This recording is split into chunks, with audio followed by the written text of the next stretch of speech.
back to the Daily Grind. Thanks for checking out the channel. Make sure to hit subscribe if you're new and hit thumbs up if you're not a baby back bagel biting bitch boy, cause you know what time it is. It's full time.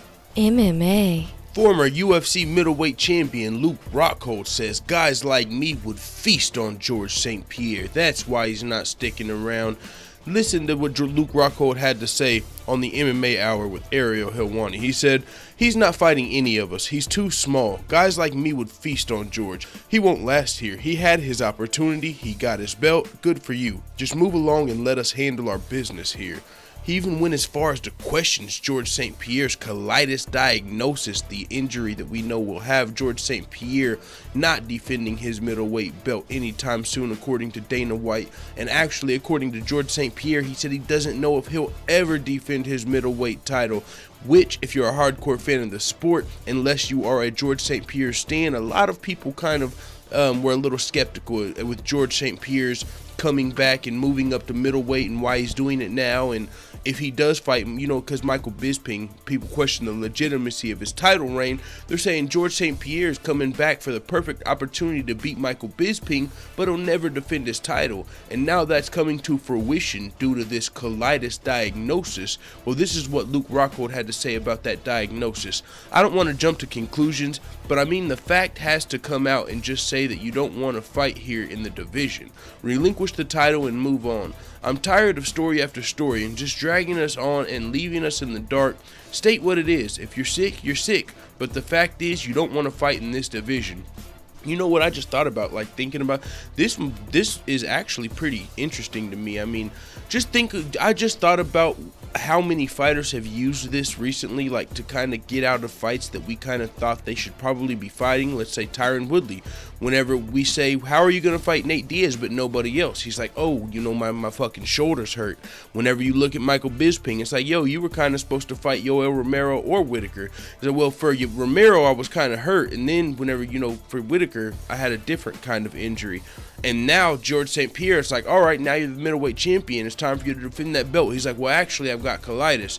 So it's just really fucking weird and skeptical to me when these guys run to injury, or whenever they use an injury to get out of a fight that we thought they should probably be fighting, because injuries are nothing to play with. I've heard a lot of people specifically in the comments to say this colitis shit is nothing serious. It's nothing to joke with.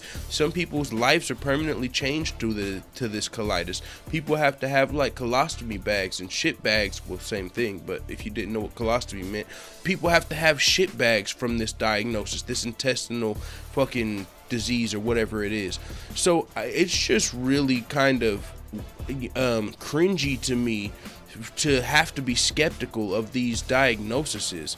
You know, it's like, yeah, I'll fight this guy. I'm not too injured to fight this guy, but actually I gotta, you know, because you can't question somebody's injury. So that's why it's really weird here. There's people like Luke Rockhold, there's people like Brendan Schaub, there's very reputable people, even the current middleweight champion. I mean, the current welterweight champion.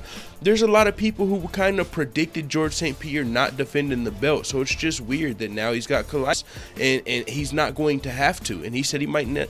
And another thing about this specific George St. Pierre situation with me is, usually after a fighter is injured, they'll heal up and go back, you know, and then they'll fight. George St. Pierre, we were fine with him keeping his middleweight belt and then defending against Luke Rockhold or Robert Whitaker, because hey, you're not healthy. We completely understand. Go deal with this colitis, and then when you come back, you can defend your belt. But then it's like, actually, I think this is so bad, I'm not even going to be able to fight at this weight division anymore. It's like, oh, get the fuck out of here. That's what you want to say, but you can't fucking be too skeptical when somebody comes out with an injury diagnosis, I guess. So with that being said, Luke Rockhold had his skepticisms, and him, like many other people, never thought George St. Pierre was going to defend his middleweight belt, because George St. Pierre was a former welterweight champion and he came back to fight Michael Bisping. But when you think about it this way, whenever Michael Bisping was the middleweight champion, everybody from multiple weight classes wanted to fight him. Whenever Tyron Woodley is the welterweight champion, nobody from any weight class, except for people who are like, hey, fuck it, I'm gonna get a title shot, I'll get paid. Nobody wants any smoke with Tyron Woodley. When you're talking about these people that want super fights, people are like, hey, I'll come up from fucking 155. Well, I can't think of any lightweights, but people, I'll come up from 170 and fight Bisping. I'll come out of retirement and fight Bisping. Hey, I'll try and maybe we can do a catch weight 190 and fight Bisping. You know, everybody was interested in the Bisping fight. Now, when you look at Tyron Woodley, I bring this up because I just seen an interview with Tyron Woodley on Complex, and he said this and it's fresh on my mind. Just look at Tyron Woodley. Conor McGregor, he's, you know, you've heard the idea, but there's never been any real fucking rumblings to the whenever Conor McGregor or his teams came out in like the last year, it has had nothing to do with Tyron Woodley. It's been even more so Max Holloway. Oh, these are all the options for Conor McGregor. Tyron Woodley's name's not in that list. Whenever you talk about Michael Bisping, all of his super fights, he entertained the Tyron Woodley fight, but it was like, yeah, I'll take GSP, you know what I'm saying? Or even Yoel Romero. He might have took Yoel Romero. Who knows? It's just really hard. But now let's move to the Diaz brothers. Let's just stick to this Tyron Woodley point. The Diaz brothers. Nick Diaz, you want to fight the current welterweight champion? Not right now. Nate Diaz, $15 million. So, how about Robbie Lawler? Even current welterweights. Hey man, it's looking like you're the only person that should be challenging for the title right now. You interested? I'm gonna go sit with my family and heal up and shit, and you know we'll talk about it. So that's what I say about when people question Michael Bisping's title reign. I mean, he won the title, as we all know by now, by knocking out Luke Rockhold. Nobody picked that to happen. He shocked the world, first round knockout, and then after he did become the middleweight champion, only defended his belt one time, and it was against a guy who was not in the top 10 of the division. Then he fought the former welterweight champion and lost. We all know how that went. Now Michael Bisping has went on to fight another former welterweight, Kelvin Gastelum. We know how that went, another knockout. So he's been finished by two former welterweights, Michael Bisping, and maybe that's why all of these fighters were clamoring to fight Bisping. Maybe everybody was like, yo, we've got a huge opportunity. We can win an actual UFC belt and take that, you know, and beat Michael Bisping. Now, this is probably, this is how I will this is going to happen again. We just got a brand new 125-pound women's champion at the inaugural Ultimate Fighter Season 26 finale. Her name is Nico Montano. She is 4-2 in her professional career. So she's got 6 professional fights and she's a UFC champion. There are going to be 115-pounders that want that title fight. There are going to be 135-pounders that want that title fight. There are going to be 125-pounders that want that title fight. Everybody's going to want that belt from her because they kind of look at her, I don't want to say it's easy prey, but when you compare it to Amanda Nunes or a Joanna Jędrzejczyk or a Rose Namajunas, you know, it's like, which one of these would you rather fight? Which one of these is the easiest, or not easiest, but which one of these is the least risk for the highest reward? That's usually what it comes down to. When you come to a Conor McGregor, what fights does he take? Least risk, highest reward. That's why we will never see Conor McGregor versus Tony Ferguson.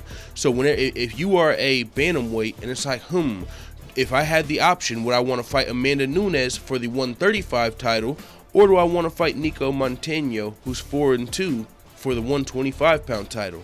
People are taking that. So now let's take this back to Tyron Woodley and Bisping for a second. If you asked, would you rather fight Tyron Woodley for the 170 title or Bisping for the 185 title, everyone's taking Bisping. And so it really puts you in a precarious or an awkward situation when you're George St. Pierre, the former welterweight champion. You're coming out of retirement to take that fight that we're talking about. The fight that everybody wants. I'm just going to use this word. I don't like using this word because it's definitely not easy. Michael Bisping would kick my ass and probably half the people listening. But when you're talking about of available options, of available super fights, when you come back for the easy super fight or the lowest risk super fight in a whole higher division, you got to look at George St. Pierre with the skeptical hippo eyes on top of the fucking injury now, where it's like, yeah, and I'm not going to fight any of the killers of the division. I'm going to take the belt from Bisping and run. That's like somebody going and, yeah, I'm going to fight Nico Montano, take her belt, and then go back to my division. Or, you know, it's like, yeah, that's not really fucking right.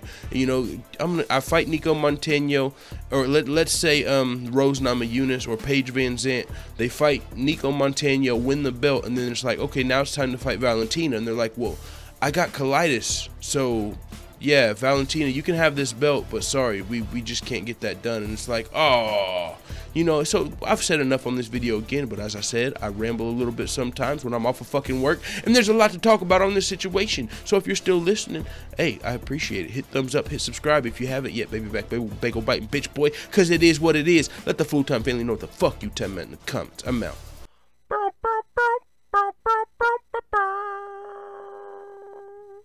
Da da da da da. It's the motherfucking D-O-double-G.